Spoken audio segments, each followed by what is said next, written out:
ملګرو، پاکستان او بهر د جنگ نه بعد اوس یو بل ته د خپل طاقت او د کمزورۍ ښه ډول سره اندازه شوې ده. نو دواړه هیوادونه خپل پوځي طاقت په چټکۍ توګه زیاتوي. هند، امریکا او فرانس نه جدید ټکنالوژي له لحاظ څخه وسلو اخیستل پیل کړي دي. نو پاکستان هم په پوره ډول چین لوري ته مخه کړې ده ترڅو هغه وسله ترلاسه کړي چې د راتلونکي وخت کې د هر ډول خطراتو سره مقابله وکړي. په دې نظر کې پاکستان اوس چین څخه د نړۍ د جدید او پټ ترین جنگي J-35 طیاره خریدولو پلان جوړ کړی دی. دا فیصله یوازې یو نوی وسله اخیستو نه دی، بلکې یو ستراتیژیک ګام هم دی کوم چې پاکستان د فضايي دفاع لپاره نوې کچه ته وړلو ته وړاندې کوي.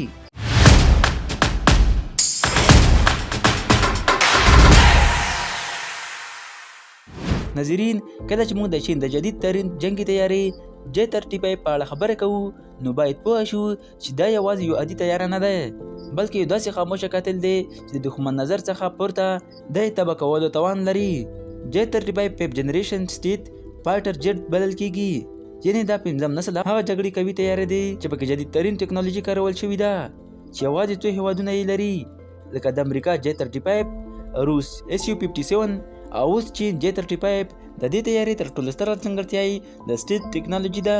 د دې سره دا د دښمن د رډار په نظر کې نه راځي، یعنې که دا طیاره د دښمن د سرزمینې ته پورته هم تیره شي د هغوی رډار دا نه پېژني.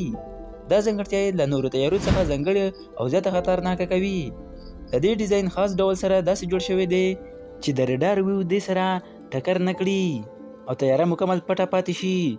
د دې وروسته د دې سرعت په اړه ډېرې خبرې کولی شو. J-35 د هوا سرعت څخه 2 چنده تیز الوتکه کوي، یعنې که دښمن هڅه وکړي چې دې سره میسایل یا طیارې سره برید وکړي، J-35 یوازې نه یوازې ضرب بچیدای شي، بلکې په ښه توګه به دښمن ته ځواب هم ورکړي. په دې کې جدید انجن نصب شوی دی کوم چې د طیارې نه کم تیل کې زیات ځواک ورکوي او د دې رینج هم زیات دی، یعنې دا طیارې د 100 کیلومتره دورې ته هم پرته له ستونزې وځي او بیرته هم راګرځي. سربیره پر دې J-35 کې جدید ترین اویانسنګ سیستم شتون لري کوم چې پایلټ ته مکمل ډیجیټل انفارمیشن ورکوي، لکه دښمن موقعیت، د ځمکې موضوعیت، موسمي حالات او خطرو ویرنګز. دا سیستم داسې جدید دی چې پایلټ باید یوازې هدف ته وګوري، نور ټول کارونه کمپیوټر او میزایل کوي.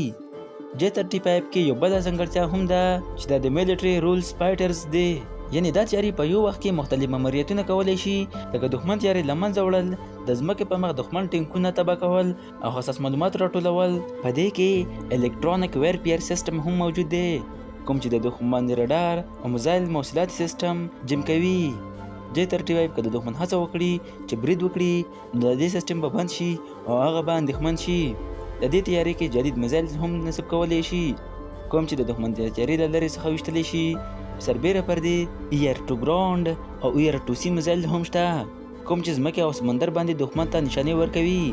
عزیزانو، J-35 کا کوکپټ، یعنې هغه ځای چې کوم ځای کې پایلټ ناست وي، مکمل ډیجیټل او په دې کې هینډ اپ ډسپلی موجود دی چې له لارې پایلټ ټول معلومات د شیشې له لارې لیدلی شي او هغه ته د ښکته کتلو اړتیا نه لري. دا تیاره د کریریز بیزډ اپریشن لپاره هم تیاره شوې ده، یعنې دا تیاره د سمندر کې موجود غټې بیړۍ کشتۍ نه هم پورته کیدای شي چې له امله یې دغه تیارې دښمن د ساحلي حدودو کې هم ناڅاپي برید کولو وړتیا لري. دا تیارې د جدید ترین کمپوزیټ موادو څخه جوړ شوي دي چې دا یې سپک، مضبوط او د تودوخې نه محفوظ کوي او په ورته وخت کې د دې رډار باندې نظر راکموي. په دې کې فول ان ایر سیستم هم موجود دی، یعنې دا تیاره د پرواز په دوران کې تیل ترلاسه کولی شي چې له دې سره دا تیاره د اوږد ماموریت لپاره پورته له بیرته راتګ څخه تللی شي. دوستانو، اوس د دې قیمت په اړه خبره کوو. J-35 د نړۍ نورو 5 نسل تیارو په پرتله خورا ارزانه دی، په ځانګړې توګه دا د امریکا F-35 په پرتله، مګر په کارکردګۍ کې دا کمه نه ده، بلکې ځینو ځایونو کې دا د F-35 څخه غوره ګڼل شوي. د همدا وجه ده چې چین اوس دا تیاره د نړیوالو مارکیټ کې هم وړاندې کوي او پاکستان لکه یو نږدې دوست د دې تیارې لومړی خریدار ګرځېدونکی دی. عزیزانو، J-35 فایټر جیټ یوازې یو پیل دی. اصلي خبره دا ده چې پاکستان او چین ترمنځ د دفاعي همکارۍ نوې او خطرناکه پړاو ته داخليږي. پاکستان یوازې تیارې نه بلکې بشپړ جدید ترین جنگي نظام اخیستونکي لپاره تیار دی. ترڅو د راتلونکي جګړې کې نه یوازې دښمن ته مقابله وښیي بلکې له هغه سره غوره ځواب هم ورکړي.